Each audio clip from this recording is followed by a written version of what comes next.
What is going on, everybody? Welcome back to TTP Sports. Gonna do a little something different today. We got 2 days off here. No Philadelphia Phillies until the London series on Saturday and Sunday. Really no news dump or anything like that. No breaking news, but I want to have a little fun barroom conversation. I think that's probably what we're most likely going to do today because, it's just, free day. It's up for different topics. And I want to go with a different topic right here because I think this is something that can get, Flyers fans interested and everything like that. Just because of the fact that if you're looking at everything right now, NHL draft, the Stanley Cup finals are starting on Saturday. And basically, as soon as the Stanley Cup finals end, boom, right smack there. The draft is not that long away. Seriously, if you look at the schedule for the Stanley Cup finals, all 7 games, if this series between Edmonton and the Florida Panthers, if it goes to distance, the draft, it's basically 3 days after that. So that's basically what we're looking at right now.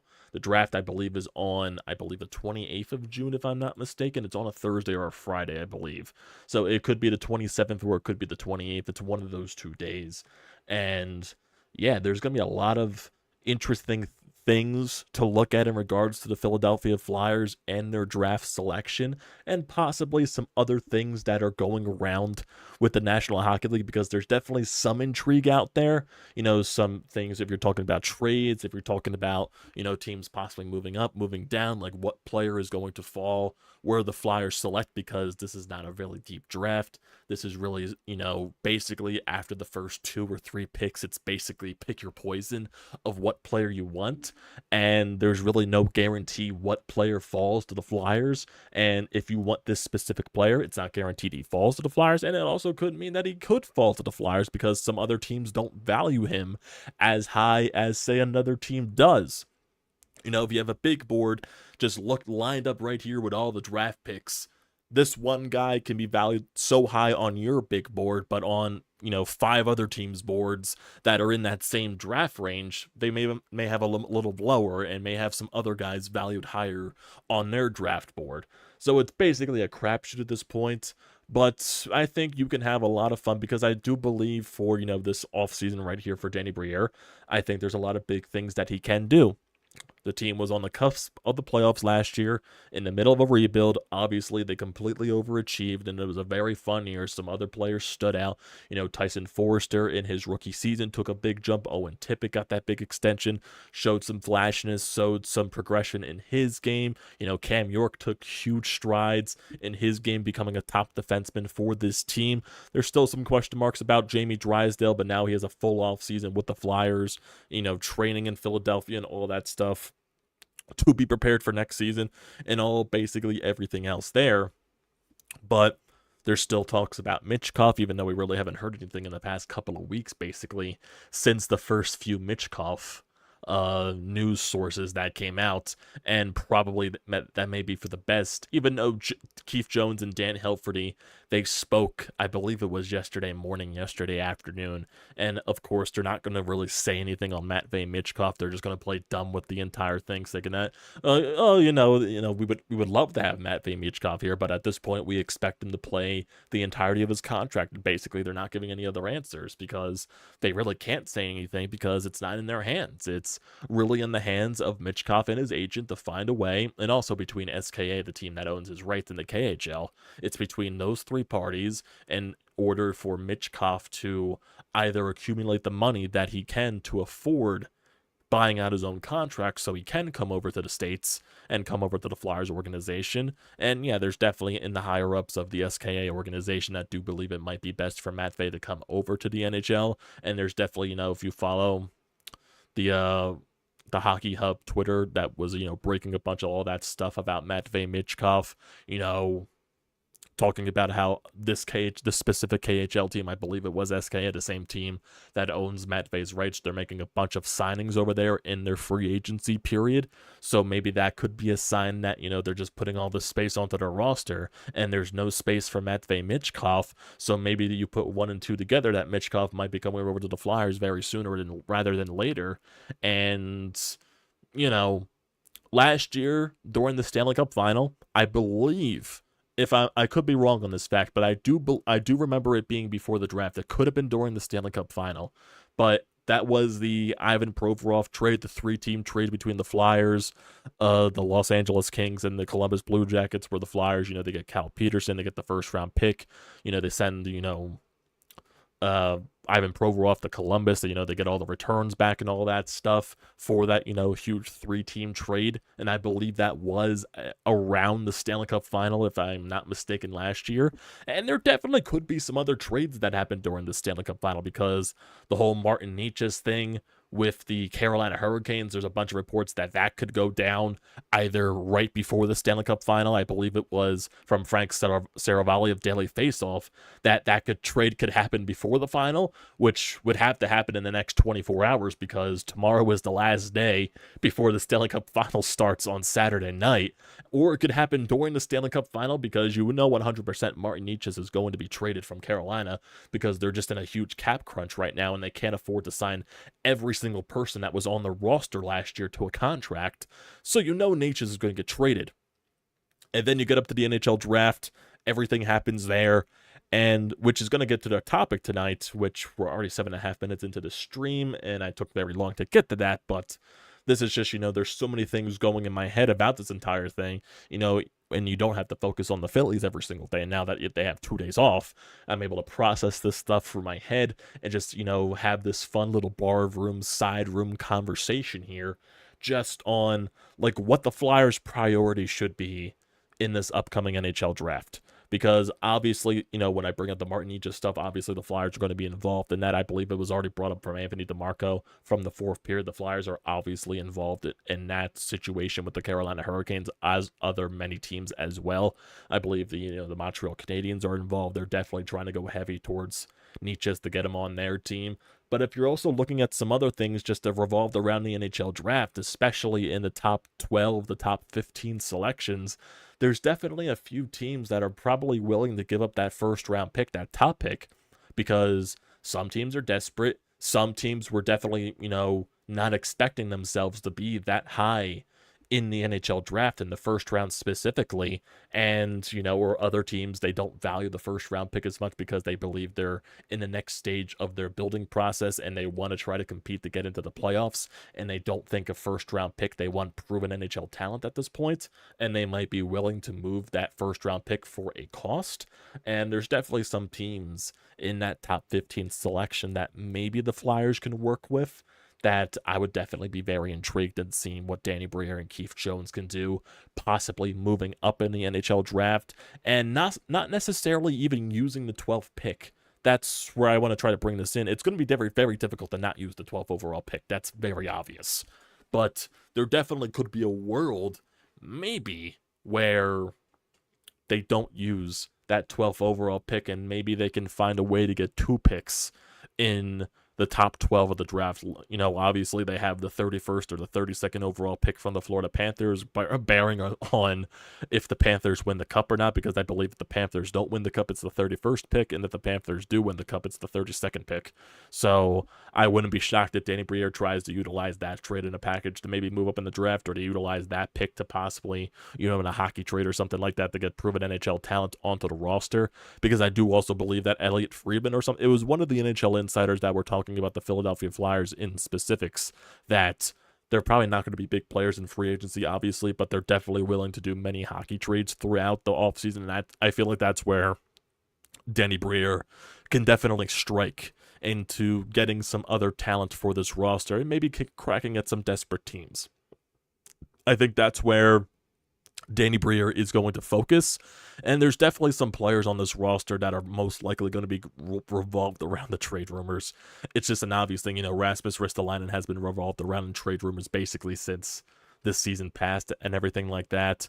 I believe Joel Farabee's even circling around trade rumors, and obviously with the whole contract situation with Travis Konechny, are the Flyers going to extend him to the number that he possibly wants, or does Danny try to maximize his value and possibly even, just trade him for a bunch of assets to where you don't have to lock up Konechny to that very long and egregious contract? Because there's definitely, and just going to the Konechny contract situation, I believe I stated this before, that you know, I'm not comfortable giving Travis Konechny that long-term of a deal. I don't think you sign him to 8 years. Not saying that he's a bad player. I just don't think he's worth 8 by 8.5, 8 by 9, 8 by 9, 2.5. And, all the talks about his agent wanting at least $10 million, which obviously is a negotiation tactic.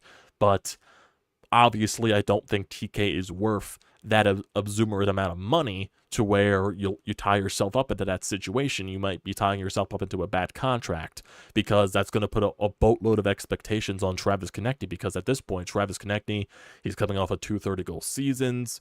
I believe he put up 60-plus points this year. I believe last year, if he wasn't injured, he was around point per game or something like that. But when you sign him to that egregious amount of money, to that type of contract, the expectations, especially for Konechny, are going to go up sky high. You're going to have to score point per game. You're going to have to surpass 30 goals by a wide margin. You're going to have to probably even reach near 35 to 40 goals. And does this Flyers team have enough talent for Konechny to even surpass that? Is Konechny going to find a way to get his game to the next gear?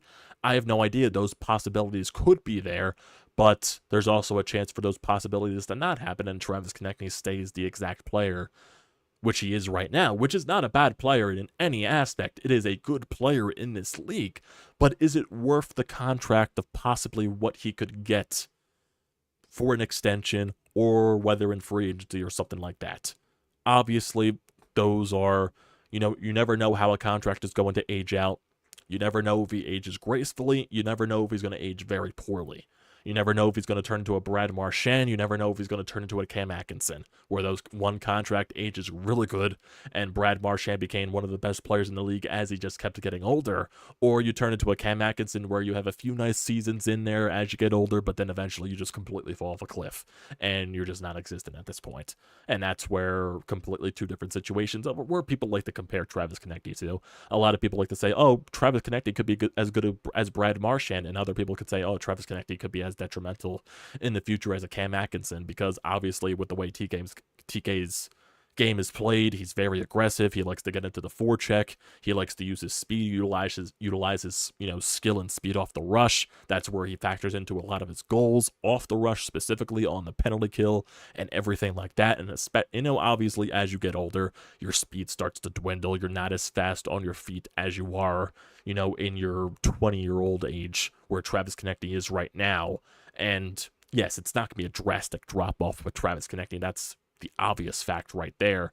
But are the Flyers in a situation to where they have to extend Travis Konechny, or are the Flyers in a situation where they should maximize the value of Konechny and move him for assets?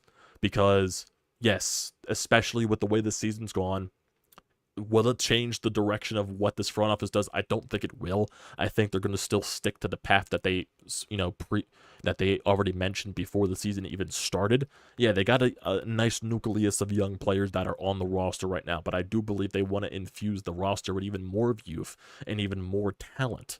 That's where maybe signing a Konechny to that contract. And yes, obviously you can find players in the NHL draft at any spot, but would it be better for Danny Briere and Keith Jones to possibly move up into the draft and maybe fitting yourself even more to maybe even have more of a chance to get a good player in the high part of the first round of the draft? Now, there are definitely some players in this first round of the NHL draft that are very intriguing. They're 100% very intriguing. And there's players that I am keeping my eye on, because it's really 3 players, and some people they bring up another one, and there's also other players that may fall to the Flyers that maybe just be out of the reach of the Flyers because they get drafted before them. But there's also some other teams that maybe the Flyers can work with, possibly moving up in this NHL draft. That could also be the case right there. And there's definitely some teams, if you look at the first round of the NHL draft in general, just to see where the teams that are lined up just ahead of the Flyers. Obviously, San Jose, they're not trading the first overall pick. They're getting Macklin Celebrini. They're in the middle of a gigantic tank. Same thing with the Chicago Blackhawks. They just got Connor Bedard last year. They're not trading the second overall pick. They're going to most likely get Ivan Demidov from the KHL. Obviously, that's where they're going to stick. I don't think Anaheim's going to be trading that third overall pick. Columbus definitely isn't trading the fourth overall pick. Utah probably wouldn't. Seattle probably wouldn't trade their 8th overall pick. Calgary definitely would not. Maybe Calgary moves up. I'm not entirely sure. There's definitely some teams in here that are interesting.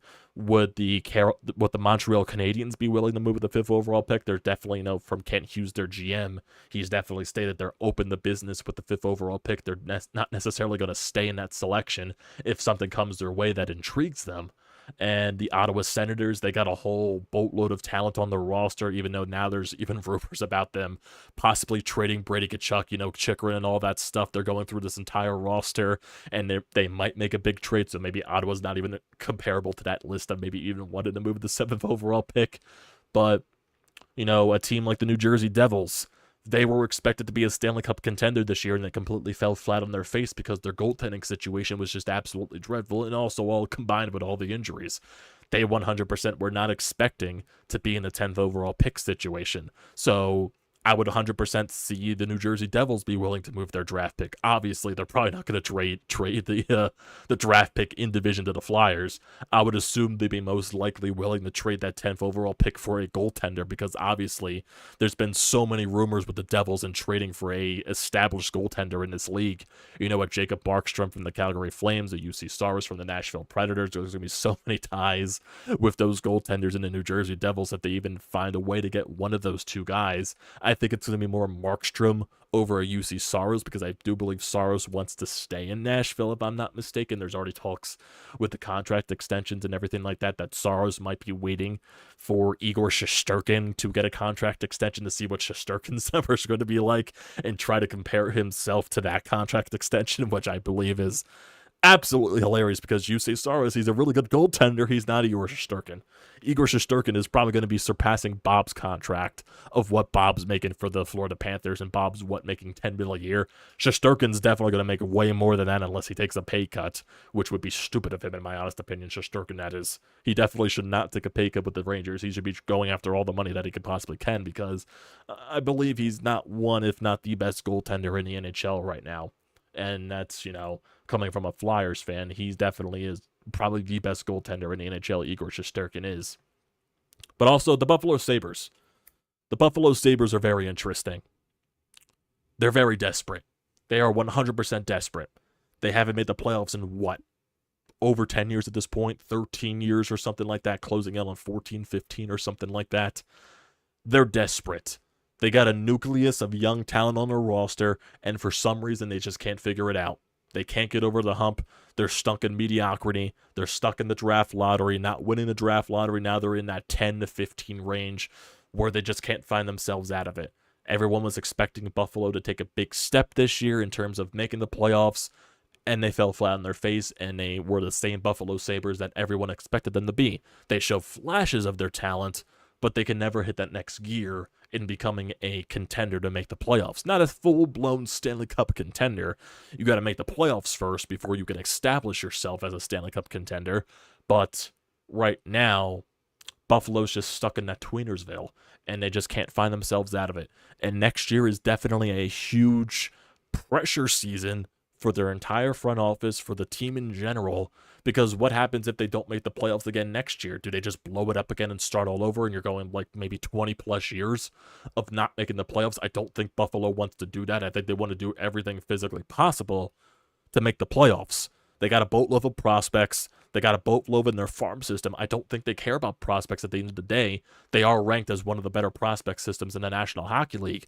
So I don't think first-round draft picks even cared for them at this point. So Buffalo should be a team that you're willing to move with, because I don't think they value that first-round pick anymore, because they want established talent. They want someone that's going to help them take them over the hump and make them more competitive, to make themselves a playoff contender so they can get out of this long goddamn drought that they're in. And the Buffalo Sabres, I think the Flyers and Danny Briere could find a way to go there and maybe work with the Buffalo Sabres and maybe acquire that 11th overall pick. And would you need the 12th overall pick to even entice them? Possibly. I don't think it's necessary, because like I said, they're desperate. They're insanely desperate. I don't think they're valuing draft picks. They're valuing players, they're valuing talent on their NHL roster specifically, and that's where they're at right now. And the Flyers, do they have someone that can take Buffalo over the top? obviously the first person that you think of is a Travis Konechny, but is Travis Konechny solely just worth a first-round pick? Would that be good asset management if you're Danny Briere and the Flyers? No, you would probably want to get more for a Travis Konechny, and you're also talking about Danny Briere, who wouldn't trade Scott Laughton for 2 first-round picks possibly. So yeah, there's definitely some question marks around there, but if you want to further progress the rebuild and you want to build more into your prospect system and you want to get more youth and talent into this team, maybe trading to that 11th overall pick would be the case. I'm just bringing it out there. This is like no fact. There's no sources behind this. Well, sources that Buffalo is desperate. There definitely is talks around Buffalo being desperate. This is from, I believe this was Friedman on the TJ Merrick show, if I'm not mistaken. So if I want to go to this Buffalo comment, because it wasn't that long ago, I believe it was yesterday when Merrick, it was actually Merrick, not Elliot Friedman. This is on the TJ Merrick show. I would have normally wondered about a team like the Buffalo Sabres. Eventually, Buffalo has to turn a lot of the prospects and draft capital into something here. They have a lot of it, but I don't think any of that works for the. I believe they're talking about the Nietzsche's trade basically there. And here comes Elliot Friedman here talking about the Sabres and their first-round draft pick. There's a lot of talk around Buffalo. I think the Sabres front office knows that next year is a make-or-break year for them, and that can force you into things that make you a little uncomfortable, basically. I added the little uncomfortable part. And they 100% would be willing to move that first-round pick because they want proven NHL talent. They want to get over the hump. They want to end their playoff drought because they have too much talent on their roster to not make the playoffs. It's completely insane on how much talent they have on their roster and in their prospect system, and they still can't make the playoffs. It's crazy. It's absolutely crazy. So yeah, it's a very heavy pressure year and a heavy pressure offseason for the Buffalo Sabres. So could the Flyers entice them with something to possibly get that 11th overall pick? Maybe. There's just, like I said, barroom conversations. It's obvious there. Would you trade a Travis Konechny to possibly move up in the NHL draft? Would you trade a Joel Farabee to possibly move up in the NHL draft? I know some people would call me crazy. I have been called crazy by a few people in general that you should trade up in the draft and maybe move a Farabee or a Konechny. I've been called crazy for that, but like I said, I'm just looking at the team right now, and is it more worth it to sign Travis Konechny to an exuberant contract that maybe or maybe not age well? And it's not guaranteed if it age well or not. Or do you maximize the value of Konechny with the way that he was playing the past couple of seasons, and you acquire assets in return that further progress your rebuild?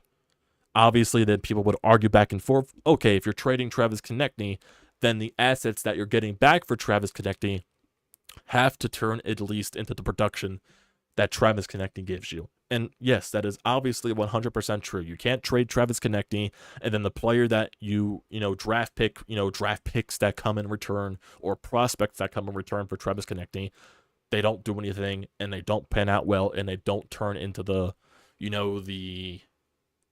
results that Travis Konechny gives you over the course here. Obviously, that's true. I'd be willing to take that risk. Some people would not. Some people would.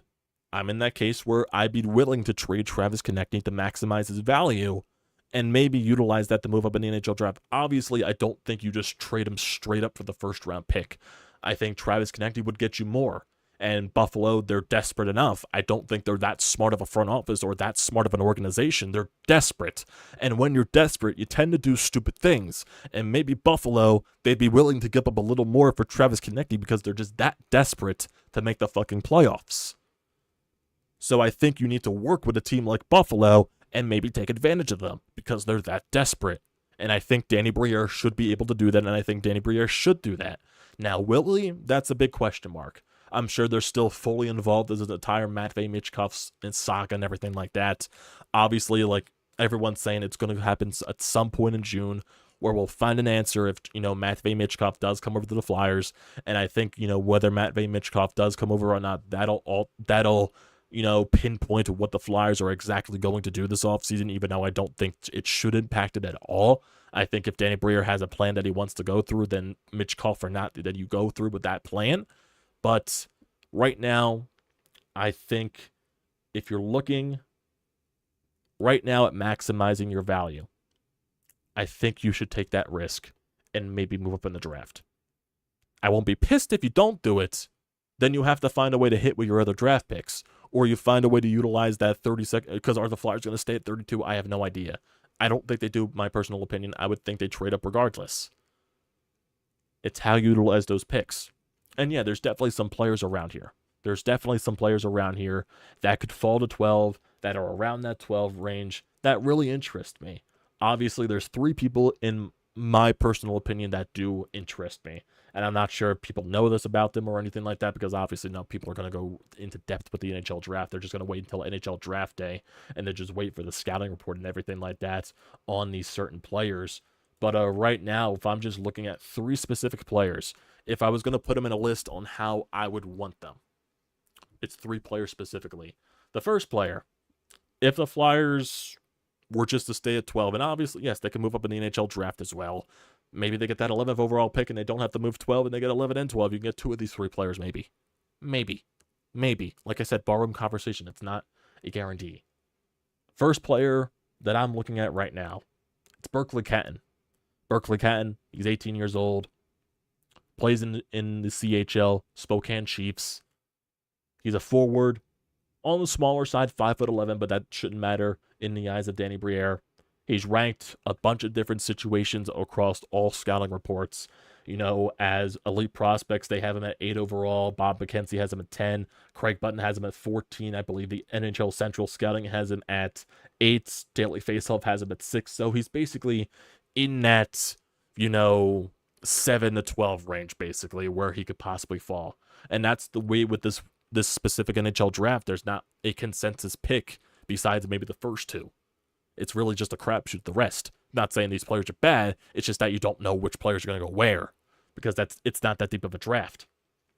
And if you look at Berkeley Catton right now, in the season that he had this year in the WHL, I believe it was his second full season in the WHL with the Spokane Chiefs, he put up 116 points in 16 games, and in 4 playoff games, he had 4 assists. He had 54 goals and 62 assists. And I believe in the World Juniors for Team Canada, he put up 4 points in 7 games. Obviously, he was a very young player. He probably wasn't utilized that much, but he still found a way to put up some points there and made a name for himself. In his first year with the WHL, he put up 55 points in 63 games. Obviously, it was a drastic difference in his second season, and he's definitely high in the NHL draft. This is where his scouting report goes for elite prospects. So this is the scouting report in general.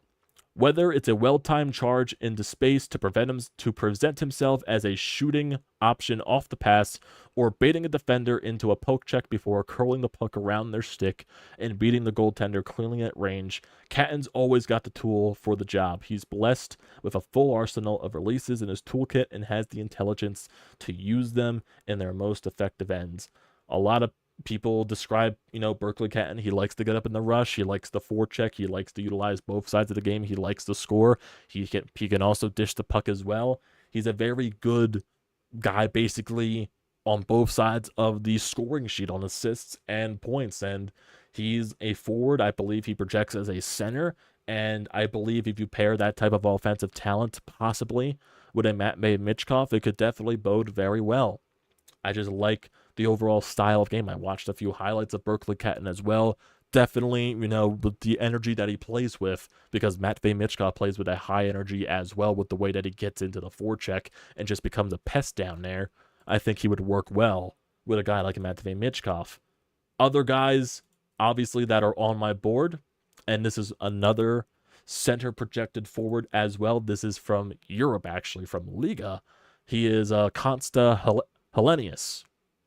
He's 18 years old, 5'11" as well, 181 pounds, so basically around the same as Catton. Not a big guy, but like I said, that shouldn't matter for Danny Briere in terms of what he's looking for at this point. And definitely there's a different way to look at the players that play over in Liga that are getting drafted. They're playing against professional players. They're playing against adults. They're playing against men. So I think there's definitely more of a way that you look at European players. Maybe they're more prepared for the National Hockey League because they're playing against pro players. And obviously when you're playing over in Europe, the rinks are different. So it's definitely a different style of game over there.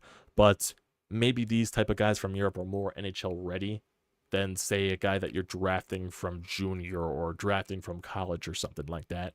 Would Hellenius be NHL ready right from the draft? Probably not. He would probably go stay over in Europe or something like that, maybe for another year or two to develop his game even more. But when you're looking at Hellenius, I wouldn't necessarily describe him as a safe pick, but he's definitely more two-way gifted than just purely offensive or purely a defensive forward. He's definitely, a lot of people like to compare his hockey IQ and the style that he plays the game more to like an Alexander Barkov, more to like a Sebastian Aho, to where he's really good in both ends. He just makes very smart decisions. He gets himself into like really good positions to where like he's not going to be the main force on his line, but he's a guy that can go under the radar and maybe find himself in perfect positions to where maybe a defender just lays off him a little bit or something like that. They don't really pay attention to him, and he can get himself into those good areas to where either he can make a play or either he can finish a play. And obviously he's good in his own end, and that's very important as well, because especially if you're putting in the Flyer system, they do value forwards that play both good defense and good offense at the same time. Obviously, a lot of their players do that. You look at Noah Cates, you look at Sean Couturier, obviously, with his entire career at the Flyers. Tyson Forrester especially showed some good defensive prowess in his first full season in the National Hockey League. That was definitely very surprising, and really did not expect that from a guy like Tyson Forrester. But if we look at the scouting report for Hellenius, Hellenius is a well-rounded, detailed player driver who is always a step ahead of the opposition. He stays with his check, takes away passing and shooting options with a strong defensive stick, and refuses to get outworked in puck battles and on retrievals. He regularly wins body positioning from a disadvantage against bigger and stronger opponents, seals the puck and moves the puck up ice to start a counterattack. And obviously, I also think this guy can work. I'm trying to look at draft picks that could also work out with Matvei Michkov. Their style of play, the way they play the game, how is that going to work with Matvei Michkov? That's why I look at Catton. That's why I look at Hellenius. I think those guys perfectly can work. Their style of play can work with the tempo that maybe a Matvei Michkov goes with. And if you look at Hellenius, like I said, if you put Hellenius and maybe Matvei Michkov on the same exact line, Michkov is going to take all the attention. Michkov is going to be the driving force of his line. That leaves Hellenius maybe a little unnoticed. Obviously, Alexander Barkov, I know a lot of people like to compare Hellenius in the style of game that he plays to Barkov. Barkov is one of the most underrated players in the National Hockey League. He's not the main star on his team in the Florida Panthers. He's still a fantastic player in his own right.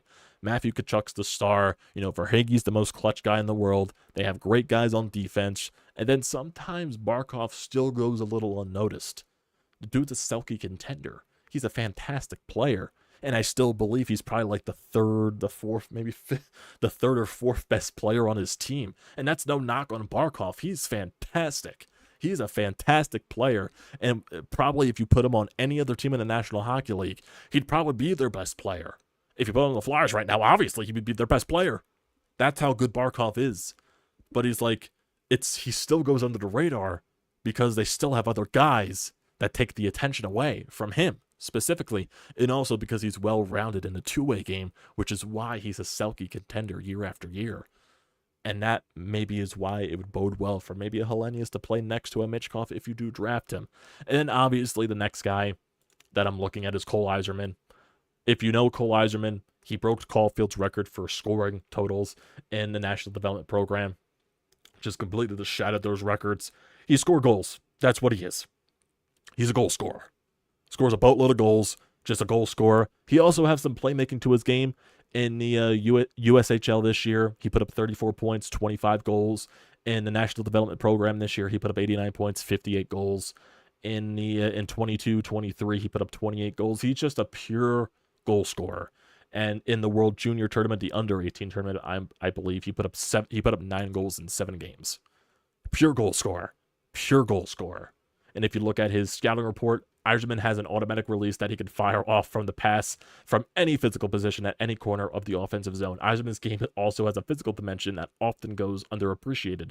He's willing to dish and take the physical punishment at the net front and muscles opponents off loose pucks for rebound opportunities if that's what it takes to get on the score sheet. He could score it any way possible. He's probably the best pure goal scorer in this draft, and yeah, never knock at taking a goal scorer. Never knock at taking a goal scorer, especially a pure goal scorer. And if you're looking at, Yzerman, he definitely was ranked higher at the start of the season for this draft, then his stock fell a little bit. I'm not sure why, but his stock fell a little bit. Now, by Elite Prospects, he's ranked number 13. By NHL Central Scouting, he's ranked exactly at 12 where the Flyers are. By Bob McKenzie, he's ranked number 4. By Craig Button, he's ranked number 9. By McKean, he's ranked number 9 as well. Who else as well? The Hockey News, he's ranked number 16. He's definitely just all across the board basically right here. And you don't know where he's going to be drafted. Yzerman's 17 years old. He's 6 foot. He's 196 pounds. He's a left winger and definitely would work for the Flyers because the Flyers, they're more stacked on the right wing in their system rather than left wing. That's definitely where they need more help as well, as long as the center position in defense. But, yeah, never just pass up on a pure goal scorer and Cole Yzerman. I think that would be stupid to pass up on. And then, Carter Yemechuk and all that stuff. There's also a Sam Dickinson from the London Knights.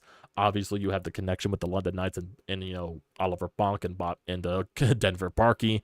But I think Sam Dickinson's going to go higher in the first round, probably around the top 6 or the top 7 or something like that.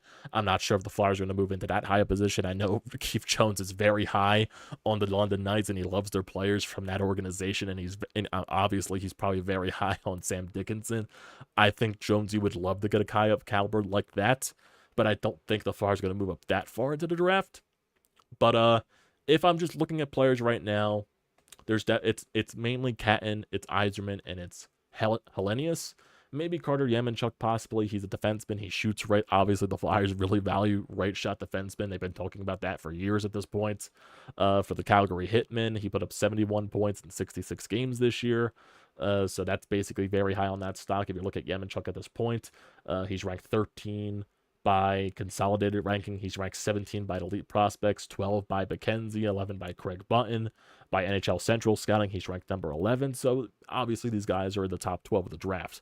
If the Flyers were to stay at 32nd overall, I would probably do more research into players that low, but I'm more in depth with the players that are in the top 15 part of the draft because that's where the Flyers are selecting. So I think if you go with either any of Berkeley, Catton, Cole Yzerman, or Consta Hellenius, I think you make yourself a good draft pick right there. Personally, I would do Catton or Hellenius just because of the center position, and the Flyers really desperately need centers that could possibly play at a high level. And I'm not saying, obviously, Catton and Hellenius are automatic first-line centers. They got to develop into that game first, but I do think if you pair those two with Matvei Michkov, I think their game matches well with him specifically.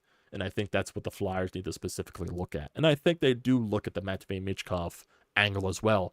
What player is going to work well at Matvei? And that's specifically the reason there as well. So those are my picks right there for what the Flyers should get. And that's basically it. And I really have nothing else to say here. But yeah. Any hope for Sam Dickinson? No, he's going earlier in the draft. He's 100% going earlier in the draft. He's definitely going top 7 from what I've seen in many mock drafts at this point. If I look at Sam Dickinson, where is he projected to go? Well, I see this one mock draft place. It's called My NHL Draft, but I really don't value this. I'm just looking at specifically for the teams.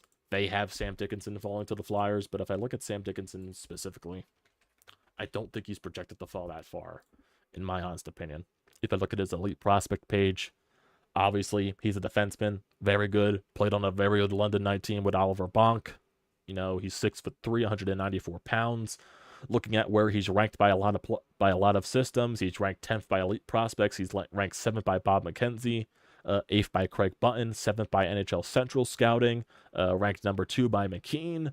And yeah, he's definitely in the higher stages of the draft.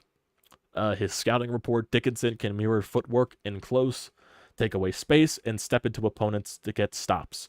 His defensive range can almost make it impossible to get past him with the puck. He's decisive and explosive, drawing in forechecking pressure, only to leave it in his dust as he carries the puck from zone to zone unimpeded. And looking at his numbers this year with the London Knights, he put up 70 points in 68 games. He put up 13 points in 18 playoff games. The London Knights did lose in the Memorial Cup final. Sadly, they lost in the very dying seconds to, I forget who they were playing in the Memorial Cup final, but they were down by so many goals. They came back and tied the game and lost in like the last 20 seconds or something like that. So that was definitely a heartbreaking loss there. What else? Yeah, he's a good defenseman. He's probably one of the best overall defensemen in this draft, obviously. but I don't think he falls to the Flyers unless the Flyers trade up high to try and get him. I think the Flyers, obviously, like Keith Jones has said many times, he would prefer, you know, he wants to build from the back end. The back end is probably one of the more important things of a hockey team. And if he were to make big signings, he would rather go after and, like, you know, a trade or a free agency. He would rather go after and sign a top defenseman than go out and sign it or trade for a top goalie. That's how Keith Jones works. That's how much he values the back end. And I still think they're going to value the back end. I think at just this point in the draft, you should value the centers or the forwards that might fall in your lap. I think that could be the case. And also, you should look at some of the other teams that are willing to move their first-round pick, specifically the Buffalo Sabres, because they are very desperate. And I don't think they're that smart of a front office to where maybe you can fleece them a little bit. I shouldn't say fleece, but maybe you can get more than you bargained for by feeding into their desperateness, if that makes sense. We do have a voicemail here on the Anytime Hotline before we end it off here. Let's get to that because I've been talking for a while. My throat's starting to get a little chippy. So let's get to Sean here. What does Sean have to say about the Flyers and the draft? What are his thoughts? This draft should be intriguing, if nothing else, for the Flyers. I mean, I haven't gone over and really scouted as much as I probably should leading up to it. But from what I've heard, this draft, the impact is, it's a top-heavy draft.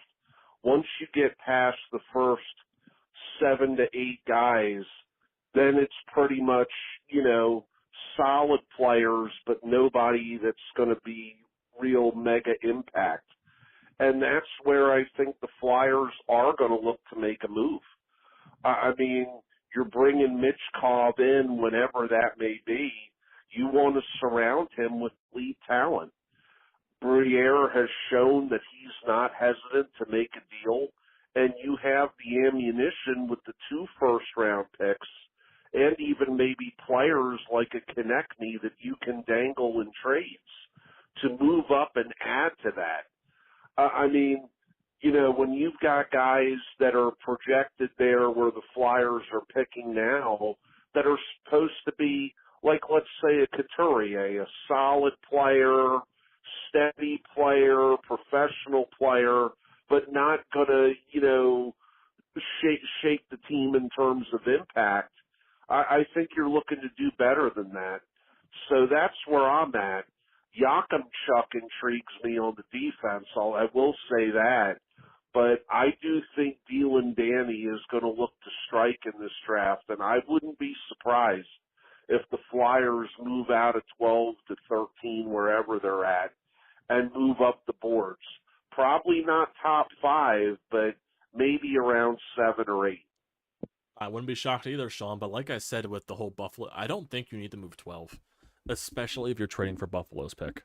I think if you find a way to get 11 and the 11th overall pick and you don't have to move 12, you get 11 and 12 like right in a row, I think you're in a pretty good spot.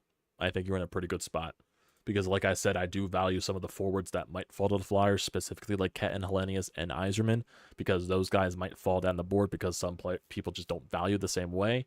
And there's definitely some things that just popped up on Twitter.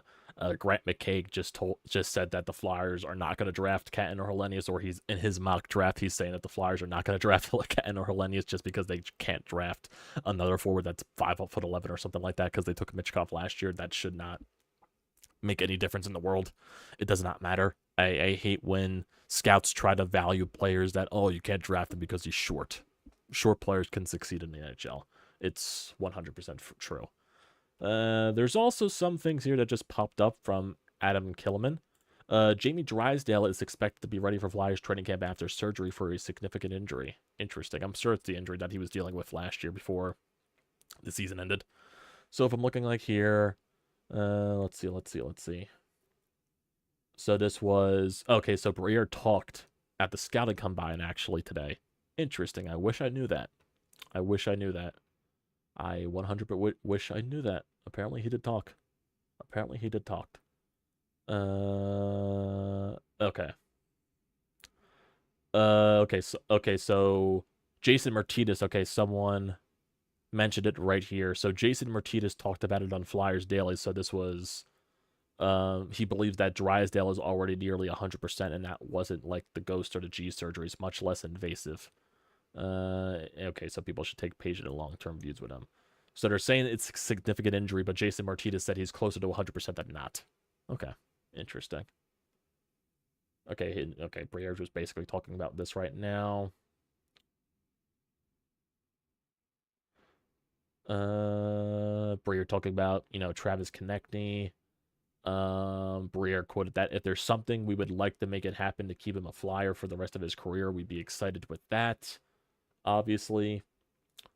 What else? What else? I'm trying to look at this entire article right here. We're looking at every option, both because we're on tight NHL salary cap. We're still looking at every possible option in the direction both Cam Atkinson and Cal Peterson want to prove they can still play. So to specifically talk about Atkinson and Peterson in terms of buying out the contract. Philadelphia could have as many as 10 picks in the 2024 draft. Also has 2 picks in each of the first and second rounds of the 2025 draft, which could allow the Flyers to address present as well as future needs during the offseason. We're looking at every option. It gives us the chance to maybe be open-minded to being creative with something different. Okay. I definitely want to look at this more in depth. I don't have the time to right now just because we're so far into this stream. But, yeah. Interesting stuff right here. Interesting stuff. Definitely interesting.